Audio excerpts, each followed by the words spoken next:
I left that session thinking what a complete waste of time, right? I can't believe I had to sit through a session listening to this, and I was just really, really naive in those days. And as I struggled a little bit, I remember going to my father saying, like when my dad was asking how things were going, and I told him we're up and down, and he had suggested to me that, well, why don't you go to some of the very best that Investors Group has to offer and find out what kind of advice they could give you. So I started just booking, like, say, meetings for coffee and lunch with some top IG consultants outside of our region. And guess one of the first questions almost every one of them asked me, Jeff, what's your goal? Where's your goal card? Have you got your goals written down? So obviously there was something to this. So I reconnected with John, and all I can tell you is over the last 25 years, he's been one of my closest friends. He's a confidant, a coach, a mentor. He's just meant so much to me and my family over all these years. And wherever I've been, he's always played an influential role in helping communicate our message to our group of consultants wherever we've been. So this is a little bit of a different spin on the training. It's not necessarily related to the business discipline. I think we've put it away, or specifically Investors Group or Investors Group products, but I think that his approach in terms of how we think about things and how we develop a solid mental approach to our career, I think is just fundamentally as important as anything else. So without any further ado, let's put our hands together and offer up a warm welcome to the review. Well, good afternoon, everybody. Come on, we can do better than that. Let's try that again. Good afternoon. Good afternoon. You know, I start pretty well every program. For the longest time, it was an idea I picked up in Chicago, Illinois. And myself and dear old friend, Bob Proctor and I, we were doing the Prudential in the United States pretty well across the USA, and we had 28,000 people go through our program in a 6-year period. It was one contract, one deal, something I don't think I'd ever want to do again. And when we came to the end of that, we had to go back and do a follow-up in individual regions. And a region there would be like a state, not just, 10 regions in a place like Canada here. But anyway, I took, I believe at that time, I took Wisconsin, Indiana, and Illinois, where I actually ended up living in Illinois, in Chicago. And I was staying at the home of Don Harmon, where he was the senior vice president in that particular area. And we'd get up in the morning, go out and do a program, go out and do another one in the afternoon, go back to his home that night, talk about the day's activities, what we learned, what needs to change, so on. And we were on our way back to his home on a Wednesday night, and Don said, John, we have to stop this senior citizens home where Betty, that's his wife, is a volunteer worker. Now he said, I want you to come in to this meeting because you're going to learn something. It's a senior citizens home. And I walked in and I stood at the back of the room and I looked around. There wasn't one person under the age of 65, not one.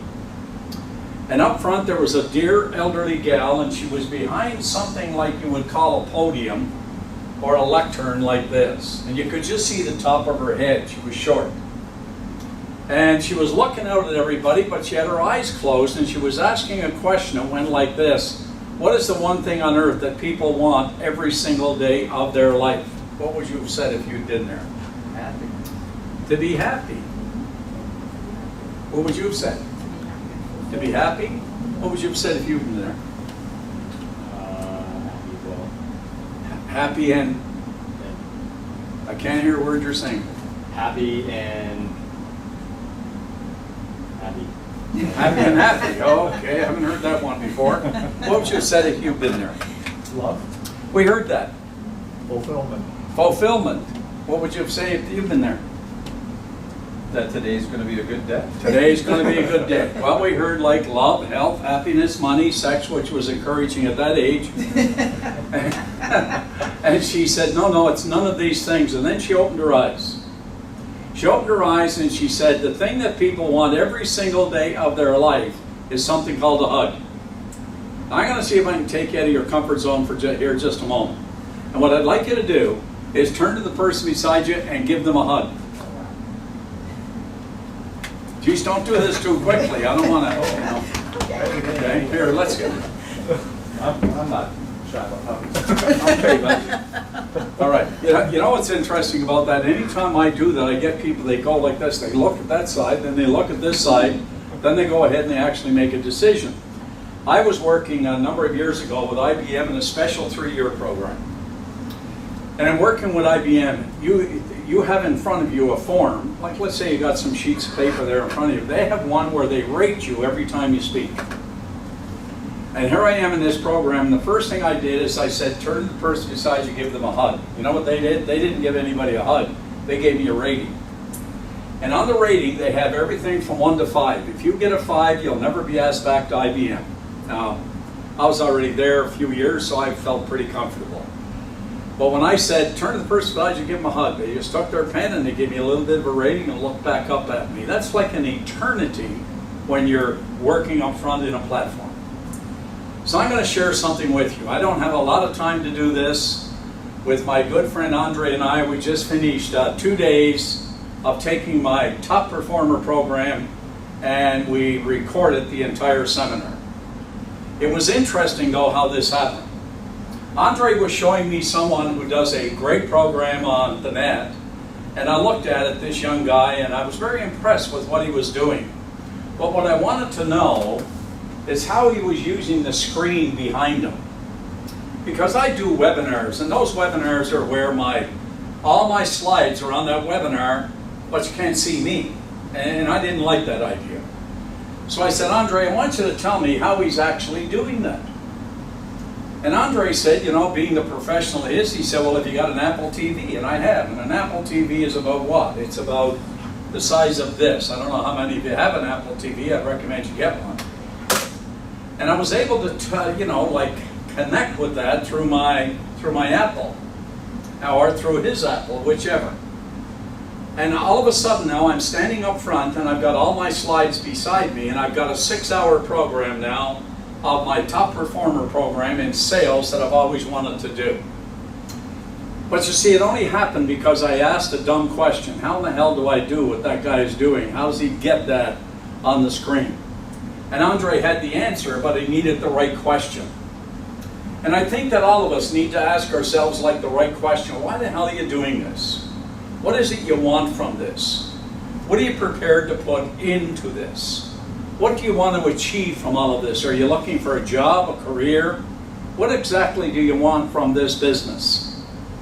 You know, one of the things that I said to somebody out there earlier today, one of the divisional directors, who should be in here, by the way, but one of the things I mentioned to you, a divisional director, I just said, I wonder if I could do this business if I can't drive, which I'm not allowed. I'm not allowed to drive, not allowed to get home because of my sight.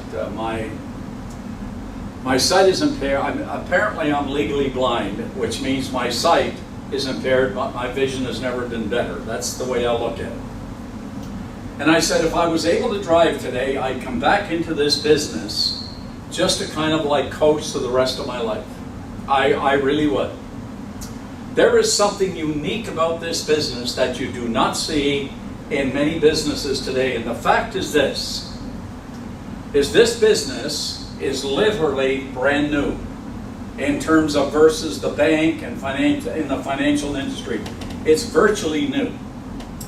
And where I'd like to start with all of you is I'd like you to take a look and do this with me.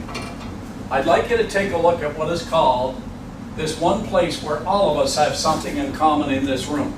This is what brings all of us together. Every single day that you come here. You can take that R and let it represent what is called responsibility. You can let it represent returns. You can let it represent relationships if you like. But for the sake of this room here today, I want you to take the R, let it represent your results, because that's the bottom line. You see, you're in a career where results make the difference. There's people who work in this office, they're called assistants or whatever you choose to call them. In every company, there are people where the results did not make the difference in their life. They can come in and they can coast through the day for sometimes. But your business, until you get results, you don't get paid. And that's the name of this business. But you see, from time to time when I talk to people about this, I refer to our results in terms of number one, our health. How well are you doing in that area in terms of health? That has suddenly become the most important thing in my life. It really has.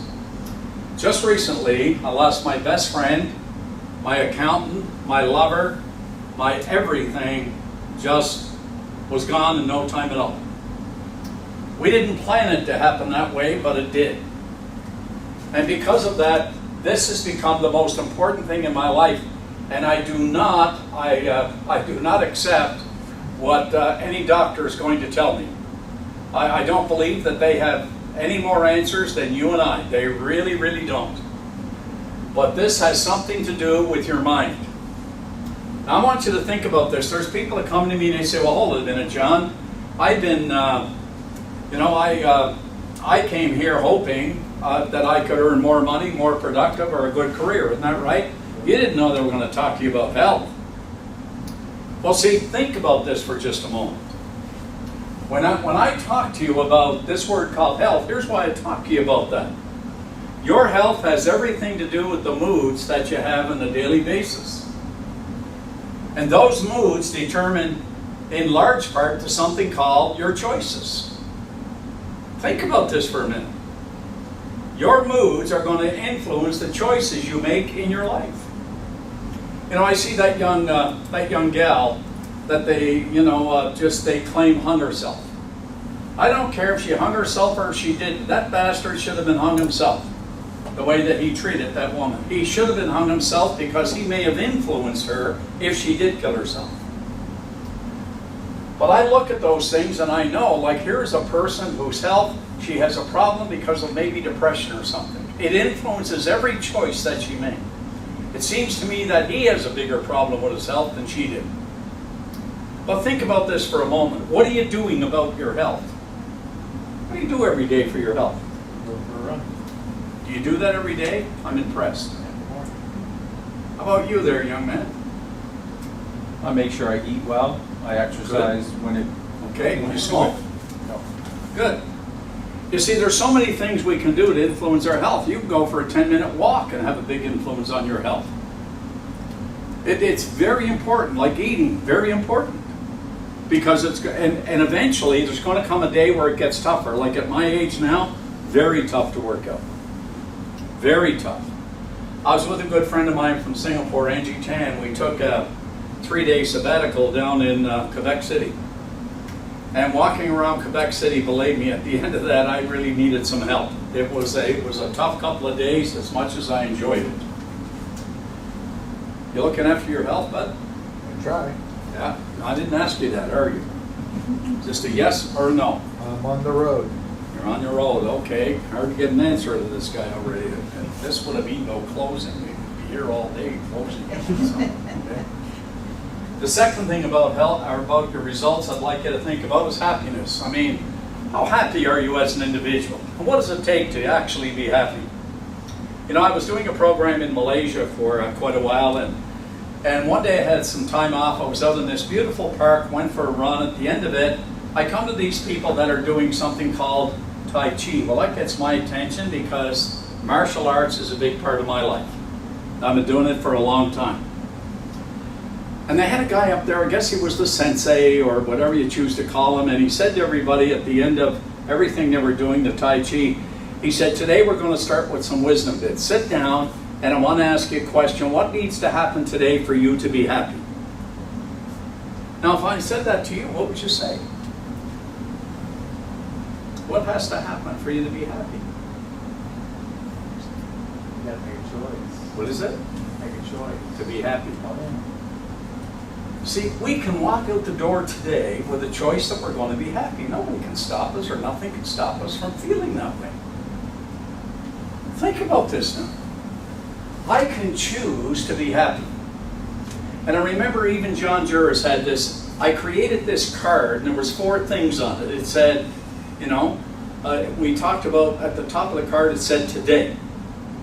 And the first thing on there, and I asked everybody to put it on their sun visors. I should have brought some here, actually. But I asked people to put it on their sun visors.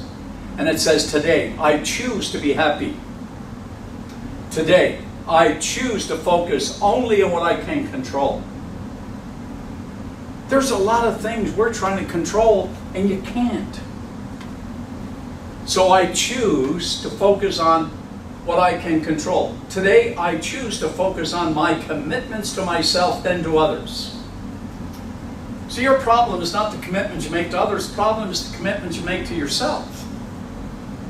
Now, I used to say, I want you to take real good care of me. You know what I say now? I want you to take real good care of you for me, and I'll take real good care of me for you. Big difference in those two things. So I choose to keep my commitments to myself and then to others. I choose to act with courage. They're the 4 attitudes. Folks, those simple, basic attitudes can change everything you're doing in your life if you choose to. And let's understand that work, if I choose to. See, the largest space in your life, and one day I worked with Stephen Covey on this here idea, where we were talking about the largest space that's available to you and I is this space called choice. That's the largest space, and I do something called the Jura syndrome. Now, he doesn't even know this, that I do this. But I want you to imagine that we go out of here today, we're in JJ's car. All of us are in his car. And we're driving down the street here on Wilson, and we come to a stoplight. He stops there, and somebody pulls up behind us, and they lay on the horn. What do you do? What's going on in your mind? Look to make sure everything's okay. What's JJ doing? Jesus Christ Almighty, I'm so that's JJ. Now, see, you already know that. And we pull away, the light changes, we pull away, we get to the next light. Guy pulls up behind us, he's laying on the horn. JJ is out of the car, he's going back, he's going to pull this guy through the window. The guy, you see, you already know. The guy winds down the window, and he says to JJ, I'm really sorry, sir, that's my son in the back seat. I'm trying to get him to the hospital. Nobody will be more giving than JJ, who 2 minutes before was going to kill him. You understand what I mean? But you see, suddenly, that change by that individual, here's what it created. It created a new awareness of a situation. It created a new awareness of the situation. Do you understand that? In other words, the first reaction was what? I'll go back and straighten him out. He had the wrong idea. When he went back, something changed. He had a new idea. And here's what you have to understand. Whenever you're in that situation, it's not about what happens to you, it's the choices you make about what happens to you. Please get a hold of that. Relationships would be better. Sales would be better. Everything would be better if we would adopt a philosophy, because it's the philosophy I use now for myself every day. Every day. And I think my good friend Mr. York will know that I just don't react to people. I take some time. Do I not? Have you not learned that in the last few days? Oh yeah, true. Yeah. Whatever happens, I take that moment, or I'll do something to take that moment to give myself a chance to look at the options here. Now, here's something you've got to think about. How old are you, young man? 24. How old? 24. 24. I have shoes that old. 24 years old. Okay. What did you do before you came here? I finished working. I was working at my dad's place in the manufacturing. Working with your dad in manufacturing? Yeah. What kind of manufacturing was that? Circuit boards. What was it? Circuit boards. Okay, and why did you make the change? I just finished up school and I had my diploma in Ralph Weeks Associator and Ralph Weeks, oh yeah, Ralphie, I mean, Yeah, geez, I'm sure. sure he recruited the president in this company. Okay? Quite a unique guy. oh, absolutely. Yeah, for sure. Okay? Now think for a moment. There's going to be days you'll want to leave this business if you haven't already. What are you going to do when that day hits you? There's going to be a day where you're not going to earn any money. There's going to be a day where prospects are going to say, leave me alone, don't bug me. They're going to hide on you. You believe me? You better. What are you going to do when that happens? Make a choice. What's the choice? Stay or go. What are you going to say to the prospect?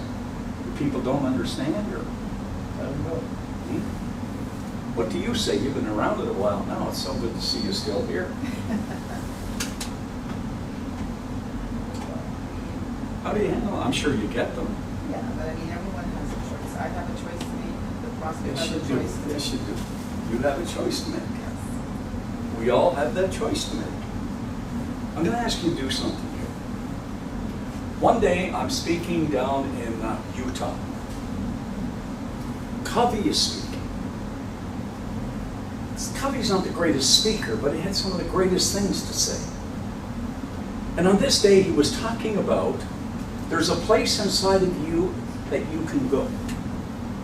And I'm not going to give you the names of that thing other than let me just say it's conscience, because I don't want to start a religion here. But he said there's a place inside that all of us can go before we make this choice. A place we can go.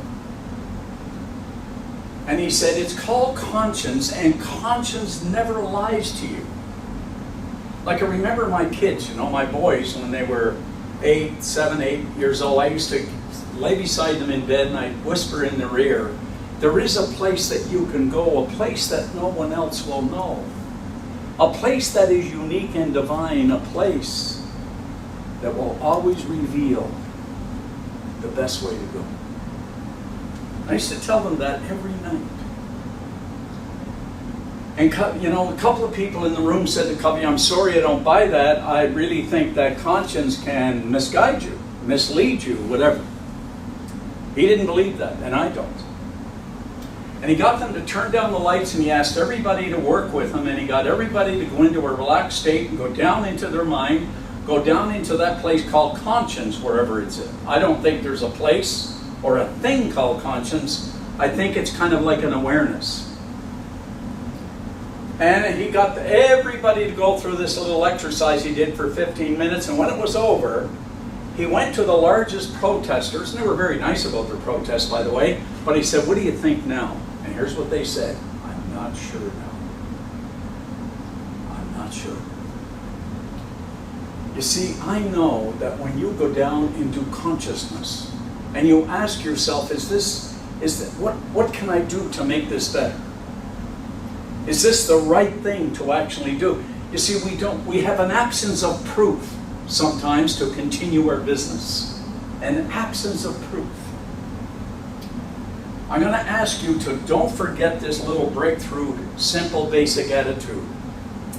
Don't allow the absence of evidence to be evidence of absence. When you are looking for the truth, when you are looking for the solution, you're going to find yourself at times with a blank page, a blank mind with no solutions, no answers. When you do, don't allow the absence of evidence to represent evidence of absence.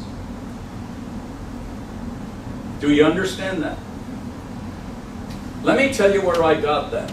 Jodie Foster was in a movie called Contact. She was playing the part of a woman from Colorado who had all of these here different big TV dishes, like tons of them on the mountainside. And she's waiting for a signal to come from space about that there's life beyond this planet. I remember a guy one time I went to see speak, and he was an expert, an award winner, and somebody at York University put up their hand and say, are you suggesting there's intelligence outside of this universe? He said, yes. The guy said, how do you know? He said, because there's none here. I thought, what a great answer. But in that movie, all these people would come, as this part Jodie Foster was playing, and they'd say, don't you know there's no evidence of what's going on beyond this planet? She said, don't allow the absence of evidence to represent Evidence of absence. You got it. Don't allow that to get in the way. Don't allow that to change anything. So far where we are here is we look at choice and we associate that with our results. We look at choice and we associate that. How can I link those things up maybe just a little bit better? How can I do more with this? I'm going to give you 7 little gifts, 7 little what I call natural laws. That's what I refer to them as the law of laws. And I'm going to ask you to make sure you got them down. I'm going to ask you to kind of maybe, we're going to get you this on video so you can use it every day. But understand that there's no place that you can't go. There's just an awareness that you can. You got to understand how your mind works. Like this body that I'm looking at in this room here. This is not who you are. That's a place where you live. We are not what is called physical creatures, contrary to popular belief. You're not a physical creature. You have what is called an intellect, and that intellect is reason, intuition, memory, will, imagination, and perception. They're called tools that we all use. They're tools. But there's a side of us that is us. I am a spiritual creature. I have an intellect, and I live in a physical body. See, as I look out there, I see these physical bodies, and you have the sensory factors of sight, sound, touch, taste, and smell. They're the sensory factors.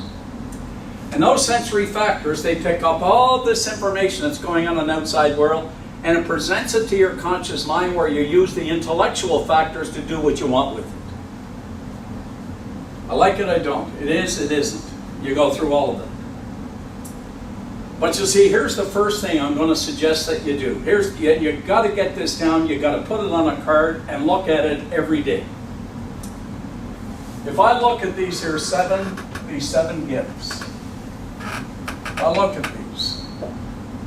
Number 1 came from a man in Modesto, California. His name, William Penpatrick. He was 25 years old. He was a school teacher in Modesto.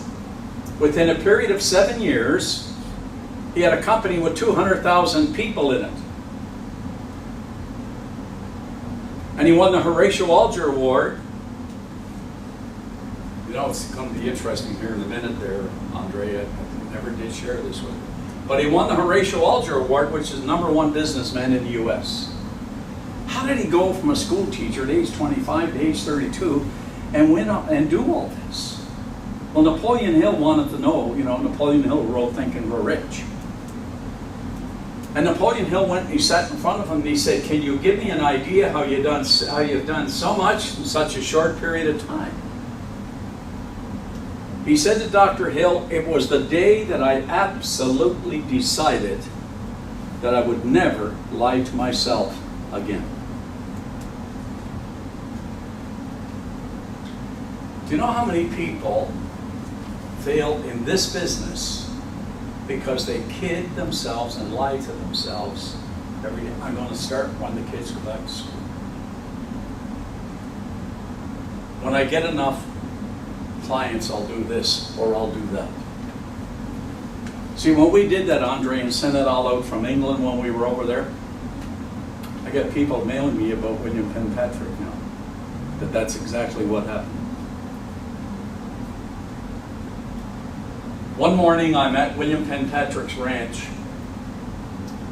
and the top of his house moves, by the way, like the sky did.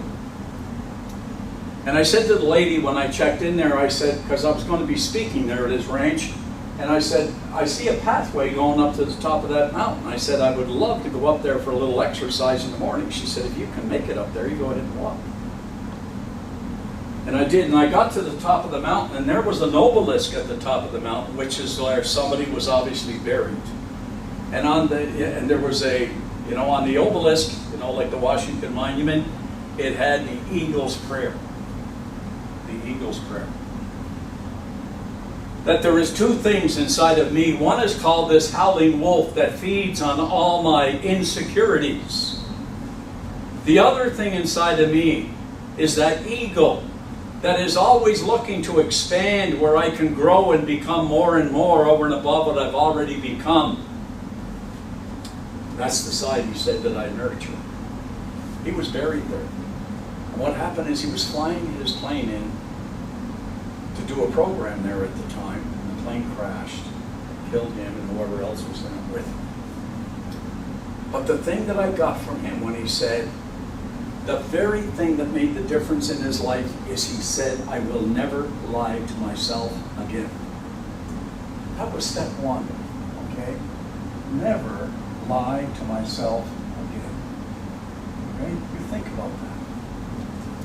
And step two, this is very important, is how clear are you on what you want to do here? How clear are you on what you want for your life? Don't kid yourself here. So many people set a goal, then change the goal. What is clear to you and what you can do here? You married?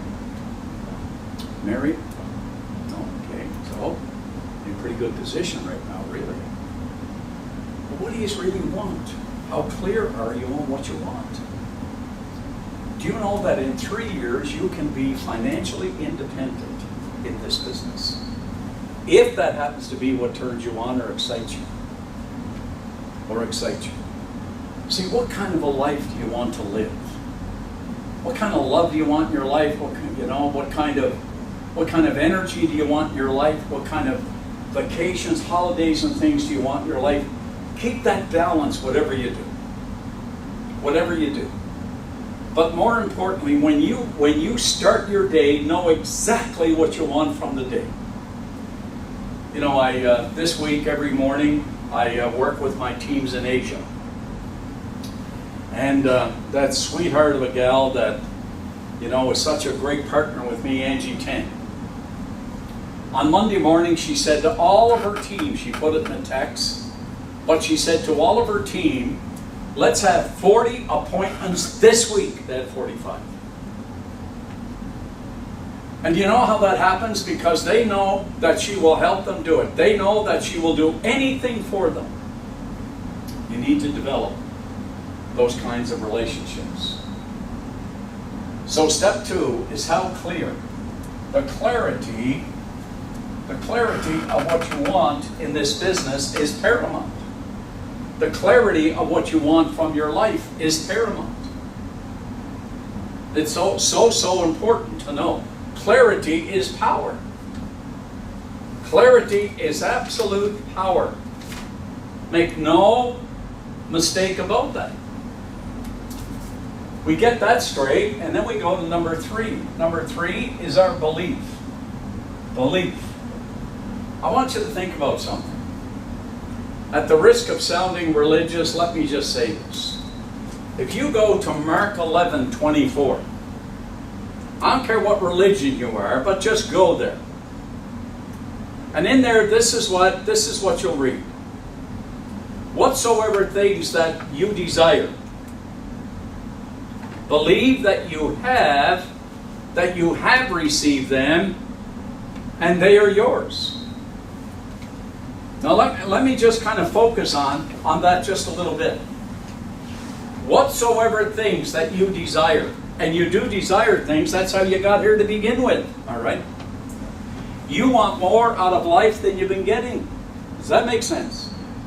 Do you know how many people want more out of life than what they're getting, and they won't do what they need to do to get it? So whatsoever things you desire, and you've got to know what that is. That's where the clarity actually comes in. You know what desire, you know what it means? It's an unexpressed possibility within us seeking expression through us. And you know what happens to us so much in business is when it's not working for us, guess what we start doing? Well, maybe I shouldn't be here. You know, the old limitations pop in. The mediocrity jumps up there to save us. I'm making a new program, and I'm hoping that we're going to finish that by tonight. Here's the program that a little CD I'm going to make. Years ago, we were thinking about all those people who want to remain mediocre. You met any of those? You met a few of them have already told you shouldn't be in this business? One or two, yeah.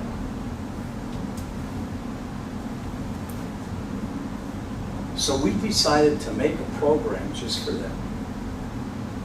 In other words, we want to make sure, we're going to give you some principles on how to stay mediocre.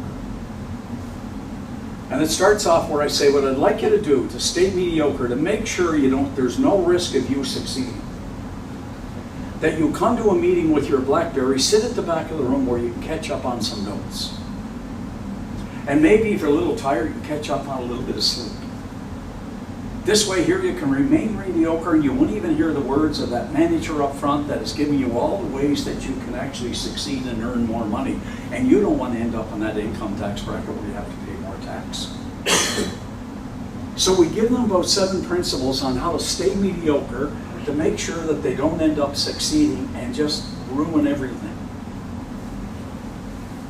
It'll be absolutely mind-blowing to see what kind of feedback that we get from that. But here's a point about belief.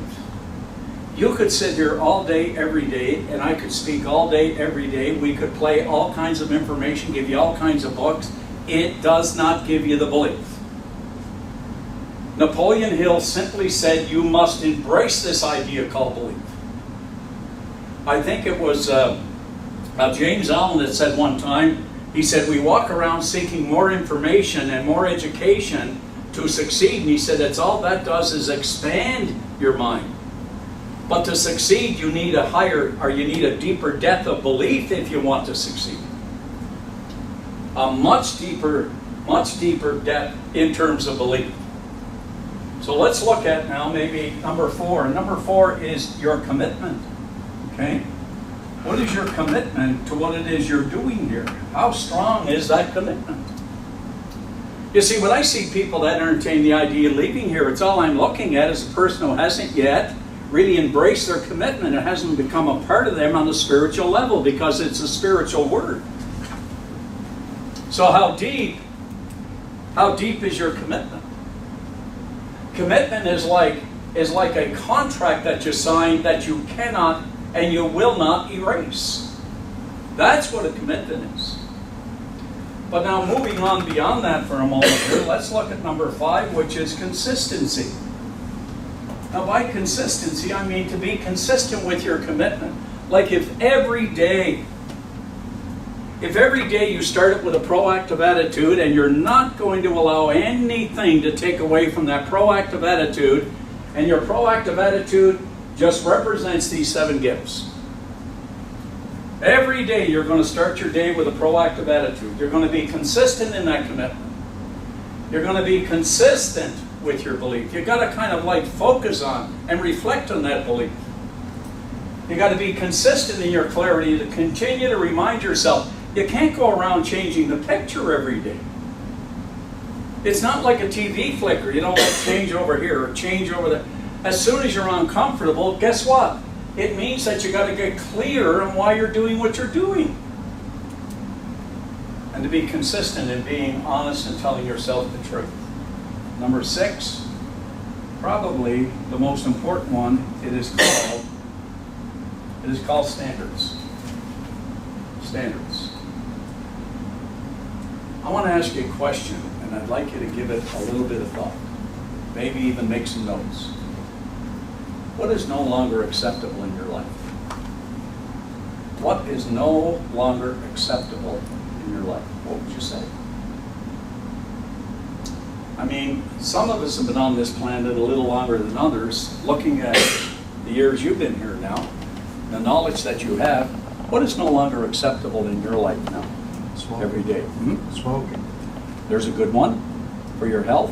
How about for your business? What is unacceptable in my business? Yeah, what is no longer acceptable? Mediocrity. Okay, like that. What is no longer acceptable with you, young man? I'm sure I would say the same. Hmm? I'd say the same. You say the same thing. Do you know what it means? What is mediocrity?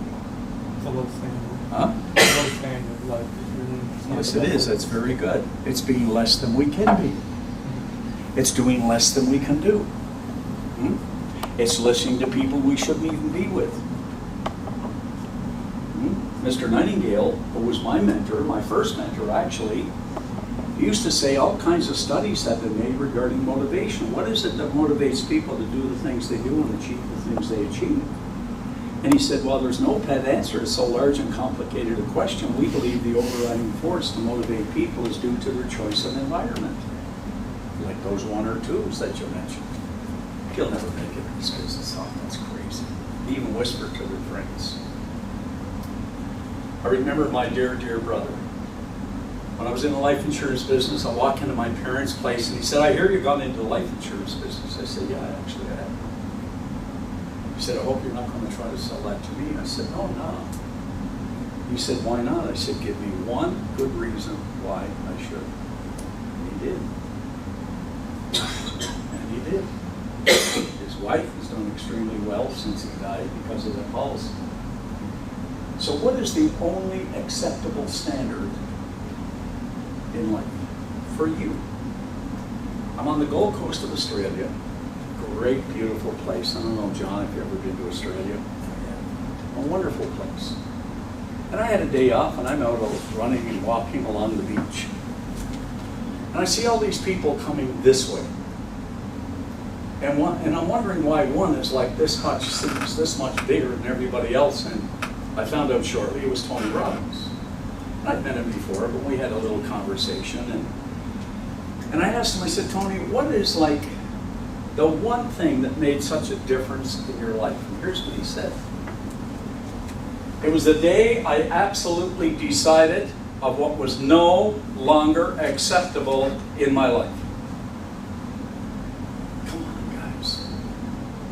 Come on, what can we start saying is no longer acceptable in our lives, it'll change our life from this day forward.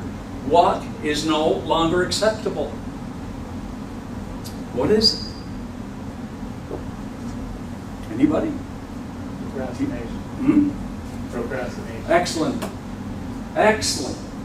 So what you're saying is you just need a proactive attitude, and you're not going to be a procrastinator. And please understand this about procrastination. Procrastination is where we refuse to act on an idea that could literally change your life because we want to avoid the pain that's associated with it. And yet if we acted on it, the pain would disappear. Pain is a lack of activity. A lack of activity more than anything else. And you see, there's another thing that's going to jump right into this picture in your life. And remember, just picture John Kanary. Get a picture, see in your mind right now, picture John Kanary. And picture John Kanary saying this, the day that fear drives you back to the office, drives you home, into a coffee shop, or visiting friends you shouldn't be talking to. Picture John Kanary at that time. And here's what John Kanary is saying. Fear is not a thing, fear is a person. It's a secondary person that we have created, and we give energy to it because fear on its own has no energy. Fear on its own has no power. And I want you to let fear know. You just say, fear, I'm a busy person. I got a lot of things to do. I'm on my way to creating the life that I want. You're going to have to step aside. I just am too busy to talk with you now, but on the way back, I'll stop and I'll visit you. We'll have a conversation. But by that time, my confidence will be so great, you won't want to talk to me. Treat it like a person. JJ and I were out doing a little bit of fly fishing out there in Alberta one time, and we're in this here little like brook that's running down into the mountains. And it was really interesting because, you know, we get in that brook and we got our feet wet, so I take off my running shoes, put them around my neck, and we start walking back to the parking lot. And as we get close there, JJ said, hold it a minute, JK, there's a bear coming down the mountain there. And I sat down, putting on my running shoes. John said, JK, we can't outrun that bear. I said, no, John, I only have to outrun you. Okay? So I got things in proper perspective there, if you know what I mean, okay? All right. So where do I go with the end of this? Let me tell you why Ralph Weeks is here. Let me tell you why John Tranter is here. Let me tell you why John Juras is here. And let me tell you why you're still here. Why I'm still in my business. Why we still believe in the Leafs. Okay, let's figure it out. It's very simple. It's number 7. And number 7 will take you will keep you in the business until you get to the point you need to get at, to that level of awareness where you can run and operate your business profitably. But if we can just develop this one, if we could just use this thing where we tie a knot on the end of a rope, persistence, develop a culture of persistence. Develop a culture of persistence. Develop that culture, and I guarantee it'll soon become a habit. Whatever becomes a habit runs your life.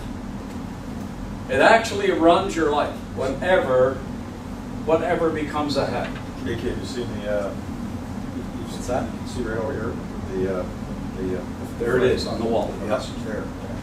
And that's what, listen, that should become your watchword, as Napoleon Hill said. You see, when you're stuck, don't try to understand something that you're stuck with. Go to persistence. That'll come to me. One day I'll learn that. One day that'll be revealed to me. I was on a beach in Barbados one day, and it was a lunch break. I was working all day, but I took a lunch break, and I decided to walk out, sit on the beach, just to get my thoughts together for the afternoon. And as I'm sitting there, this girl is walking toward me this way. And she's cut on the front of this beautiful shirt or sweater she's wearing. All will be revealed. I thought, hell of an idea. And as she walked by me, I walked this way. She looked back and smiled because on the back of her shirt it said, "In time." And if we could do that, if we could develop that little bit of patience, like I say, God, please give me patience, but can you do it right now? But if we could take that patience, persistence is a form of patience. It's a form of belief that something is coming and trying to break through. And if you only grab this part of it, when you struggle, it's a signal you're ready for a performance breakthrough. When you struggle, get this down. When you struggle, it means it's a signal you are ready for a performance breakthrough. Boy, that's a tough one to get, but it's so true. It is so true. You see, that's why when we look at, something's not working, like the evidence, we say, there's an absence of evidence that I can make it in this business. There's an absence of evidence that I can make it in this business. So far, I've been here, how long? How long have you been in the business? A year? So the evidence you have is to say you can go all the way here. What did you say? Possibly. We have to get rid of possibly. Yes, it is. Okay, now listen carefully. Don't allow the absence of evidence to represent evidence of absence. Don't just say, listen, there's good and bad in everything. If you got a, if a book has an inside, it has an outside. It has a front, it has a back. If something's good, it's bad. If something's up, there's a down. So if there's ever evidence that says, well, listen, the evidence and my results show that maybe I can't make it in this business. No, that's one side of the business. If there's something that says you can't, there's something that says you can. So don't allow the absence of evidence represent evidence of absence. Don't allow that. So I'll do one little thing here. And as a matter of fact, the last 3 times I was here, I haven't done this. But I will today. I want you to look at, and 2 years ago, after my wife died, I went to Greece. And probably one of the most disgusting places I've ever been, but a place I'd love to go and would go back again in a heartbeat. No service, nothing like that. But I went up to Delphi. Anybody know what I mean by Delphi? Inscribed over the Ark of Apollo at Delphi. Well, I went up to the Ark of Apollo. I didn't even know that I was on my way there. I know it's been a lifetime goal. 4-hour drive from Athens. But somebody said to me, I'm going to take you and introduce you to your goal. Never gave it two thoughts. I wanted to be in Santorini, which I love, but now suddenly we're headed to the north. And I see, as I pulled in, I see this sign and it says Delphi. And it's just like it was, John, when Apollo was there. And Angie Tan turned to me and said, welcome to your goal. This is what we've always wanted to do. And I looked at that Ark of Apollo, this phenomenal thing. And on the top of the Ark of Apollo, it says something like this. It says, know thyself, is what it says on there. Know thyself. What the hell do we know about us? What do we know about us? Who is that self when it gets rejected, runs for cover? Who is that self? That's not you. That is something else operating in you that may have been put there from the time you were born. Somebody may have planted that idea in your subconscious mind. May have planted that idea in your subconscious mind. So you see, when you think about where I talked about these here choices we can make to create that awareness, where I did the Jura syndrome, right? You all know the Jura syndrome. Remember, John doesn't know yet. Okay? We went through the Jura syndrome here. You're famous. No one. I said we live in a physical body. That's where we live. We have an intellect of intuition, of will, of memory, imagination, perception. We have these tools. But what we are is a spiritual creatures. And I'm going to ask you to let these little thoughts here to represent that spiritual side of our life, that thought side of our life. Thoughts. You see, as you go out to make a cold call, pick up the phone to make calls, whatever it might be, you know the first thing you get hit with is something called emotion. A storm hits us. Emotion. That's the first thing that hits us. For everybody, by the way. And then you got these little thoughts that linger there, and what you're trying to do is pull these thoughts into your mind. You're trying to focus on those, discipline those to manifest in your life. But first, you've got to overcome the emotional side.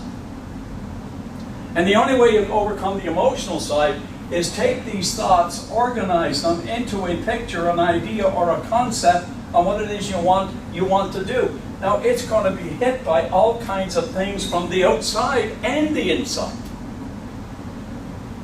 You see, some of those people that told you, 1 or 2 or 3 or 10 people that told you you're never going to make it in this business, that comes from the outside. You know what St. Paul said? Be not of this world, but being transformed by the renewing of the mind. Be not of this world, that outside world where you're getting all kinds of wrong information. And be transformed by the renewing of your mind. So what do I do with that idea? What is the best thing I can do to nurture that idea? Anybody? How do I nurture it?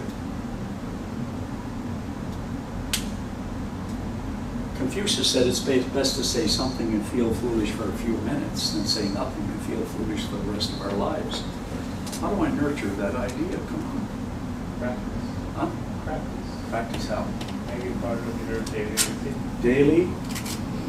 You're on track. Give me a little bit more. Your daily routine. Yeah. Your Instead of routine, daily what? habits. Yeah, daily before habits. Daily action. Okay. How do I action this idea? What kind of action steps do I have? Remember I mentioned what is called what? I said we must have what kind of an attitude? A proactive attitude. A proactive attitude. I don't allow circumstance to determine the way I think. I don't allow unhappy people to determine the way I think. I determine how I'm going to think. Folks, understand, circumstance does not motivate us. It reveals us to what? To what we can do or what we can be or what we need to change. Or what we need to change. So if I take this idea and I put you in touch here with your mind, what you're looking at is you're looking at the conscious mind developing the idea, and unfortunately that's where it stays for most people. They never get beyond that. But as he said, if I do this, if I practice this, if I act on it, if I act on it, if I act on it, if I act on it, if I stay focused on it, eventually what I'm going to do is impress that idea into the higher side of my personality, my subconscious mind. I'll guarantee you this. You do it for 30 days. If you lay out a 5-point plan for yourself for 30 days of action ideas, and you take and you start your day every day building that picture on the screen of your conscious mind, and you start to experience the feeling of that, see it as a movie, see it as a reality, and you act on that idea every day.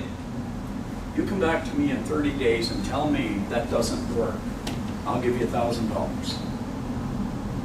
Because you'll earn more than $1,000 if you do it. Isn't it interesting that we are in control of the thoughts we have, but yet we allow whatever to get into our mind? We even listen to people who don't know the war's over. We do. We listen to people who don't know, and they don't know that they don't know. They really don't. For some reason or other, we feel we got to please them. Please you. Please you. Now listen. Shaw said this. Some people see things as they are, and they ask why. I dream things that never were, and I say, why not? I say, why not? Please think about it. All your prospects, they'll deal with you for one of two reasons. One would be to gain a profit, the other would be to avoid a loss. And you can say to them, you know, one of the things that I do with my clients is I want to make sure they gain a profit, and I want to make sure they avoid a loss. I like to do both of those two things. Give me the opportunity. Give me the opportunity to show you what I can do. Ask that question. Don't be afraid to ask for the business, and don't be afraid to ask for a chance to show them. Do you do prospecting on the phone? Not yet. Not yet. This is my second week of training. Have you ever done it before here? I have. You think you'll be okay on the phone? See, give me your first name. Steve. If I were to call, you answer the phone. Okay, go ahead, ring. No. May I speak to Steve, please? Speaking. Thank you. Steve, my name is John Kanary. I'm with the Investors Group, and I have a very special reason for calling you today. May I take just a few moments now, please? I promise I won't be long. It's hard to say no to them. It's very hard. John had me go out with a guy, his name was David Budna. He was going to be a priest. He was a nice young man. And I'm sitting with him down at this restaurant on Plains Road. Matter of fact, I lived in that area at the time. And I'm sitting in a restaurant with him. I said, David, what is it you want to do? He said, I want to work with small business. I said, why aren't you doing that? He said, I don't have a CFP. I said, David, CFP in the beginning is a courageous financial planner. We went out and we went down in this little strip mall there, and we went into 3, maybe 4 places. I remember as we walked into the restaurant, it said 5 to 1. And we walked into there and went in these places, and I just walked in and I said, hi, how are you today? Whoever answered and said yes, said, we're looking for the manager or the owner. I'm the owner or I'm the manager. Well, thank you very much. My name is John Kanary. This is my colleague, David Budna. We came by specifically today to let you know we're going to be here next week to do 20-minute presentations to show business owners how to keep more of their hard-earned money. When we got back to the restaurant, it was 25 after 1. In 25 minutes, we had 3 appointments. What kind of income would that be, John, those appointments? Let's say we only closed 2. Lots. Yeah. Just just amazing. And what stops us from doing that? A false idea that we're not good enough or that we can't. Don't let that into your life. Don't let that into your life. So just keep this in mind. Your subconscious mind is full of information and ideas since you took your first breath. Everything about you that you experience in thought has resonance in your subconscious mind. Don't, and there's things that you shouldn't allow it to operate on. Like, most people smoke because the idea is in their subconscious mind. I can't is in the subconscious mind. The truth is in your higher self, that spiritual side of your personality that will never, ever let you down. But you got to get in touch with it. So I'm going to kind of wrap up here. And it's 20 after here. But as I do, consider this for just a moment. Just consider this. How many times have we felt this cry? Say, who is this person called I? How many times have we attempted, say, to change our whole life's pattern and to rearrange? What stops us from being this person we are? Afraid to grasp high and, let's say, reach for that star. Why can't I walk with poise and say with grace, just one step ahead of the rest of the race? Why can't I? We choose to try to live in safety, which is the most dangerous place to be. We choose to try and find certainty, which is also a dangerous place to be. Live with uncertainty. Live with discomfort. Live outside of that comfort zone. And you can live any way that you choose to live. So Johnny, thanks for having me down here. More than appreciated, as you know. And hey, I wish you the best of everything. And anytime, listen, you just want to bounce something off of somebody, John may be in a bad mood on that day, whatever it is, which never happens, of course. No. Give me a call if you want. Give me a call. I can help you, Because most people leave this business when they shouldn't. We're usually that close sometimes when we leave the business. Turn it into fun. Make it a lot of fun. And just look at anybody who says, no, call them back again a month from now. People who say, no, call them back a month. And they'll say, didn't we speak last month? Say, yes, but I just took a risk that you may have changed your mind. You'd be surprised how many would say, well, I'm glad you called. Okay? So thanks a lot. Appreciate it.